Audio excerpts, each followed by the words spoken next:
bien dans son job pour parler d'un sujet important. On dit que les Français lisent pas, c'est pas vrai. Les Français lisent. Ils lisent un outil, c'est leur feuille de paye. Ils l'ouvrent, ils décachettent et ils la regardent soit sur Internet, soit en papier. On va en parler avec vous, Maxime Sbailly, économiste directeur stratégique du Club Landois. Alors, le Club Landois, créé en 2019 par Bayard et qui regroupe beaucoup d'entreprises, et vous réfléchissez à beaucoup de sujets, les aidants, les seniors. Et là, vous faites un focus sur la culture économique et la fiche de paie. D'abord, premier sujet, vous dites cette fiche de paie, elle est quoi? Elle est le miroir de notre modèle social, sauf que quand on dit ça, les Français s'en rendent pas compte.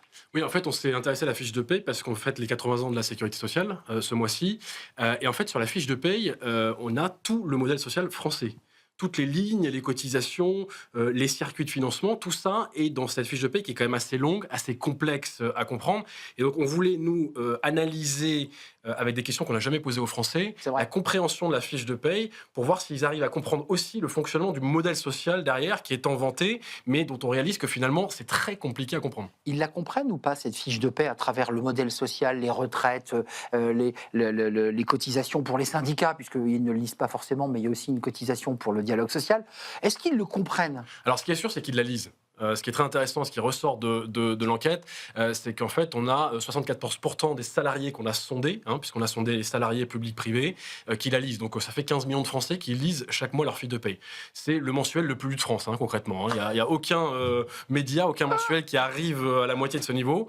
Donc, c'est très lu. Et en fait, quand on commence à regarder ensuite sur les difficultés de compréhension, on s'aperçoit qu'une majorité de gens disent qu'ils sont premièrement incapables de repérer les erreurs. Deuxièmement, qu'ils trouvent très complexe à comprendre. Et puis, en fait, on est remonté un petit peu les lignes pour leur poser des questions avec des quiz, avec des affirmations, pour essayer de voir si vraiment ils comprennent comment fonctionne le modèle social. Qu'est-ce qui sort? Alors, ce qui ressort, c'est qu'il y a certaines choses qui sont assez bien assimilées.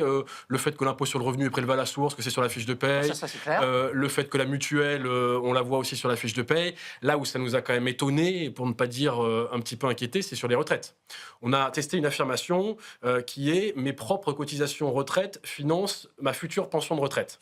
Ça, c'est vrai en capitalisation, quand vous mettez de l'argent de côté, sauf qu'en France, on est en répartition. C'est ça. Et donc, en fait, il y a la moitié des répondants qui nous disent c'est faux. Donc, je suis conscient que je ne cotise pas pour ma future retraite.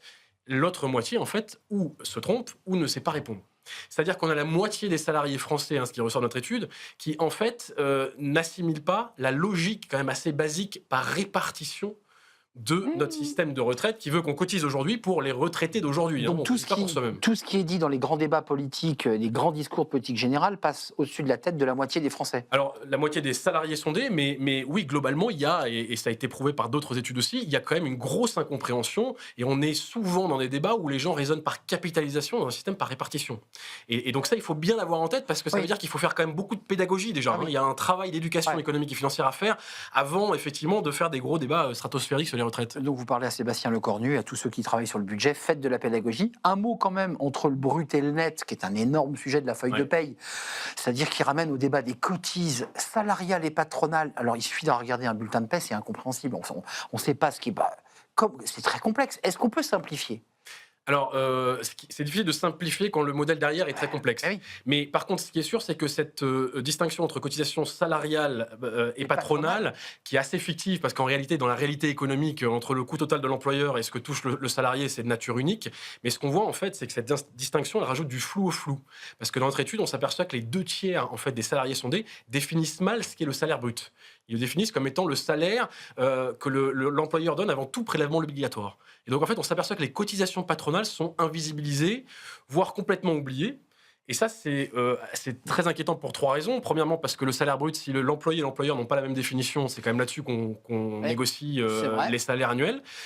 Deuxièmement, ça éclipse complètement le cofinancement du modèle social par l'entreprise, puisque beaucoup de droits sociaux sont cofinancés par l'entreprise. Je rappelle que la famille, l'accident du travail notamment, sont uniquement en part salariale, en part patronale.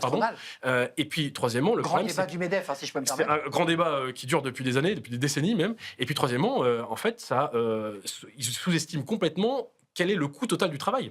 Et ça, on le voit bien dans notre étude. En fait, la moitié des salariés sondés sous-estiment le coût total du travail. Je vous rappelle qu'aujourd'hui, en moyenne, un salarié touche la moitié sur son compte en banque de ce qu'il coûte à l'employeur. Le grand débat, 100 et 200 au total versés. Quand le salarié reçoit 100, on a versé 200.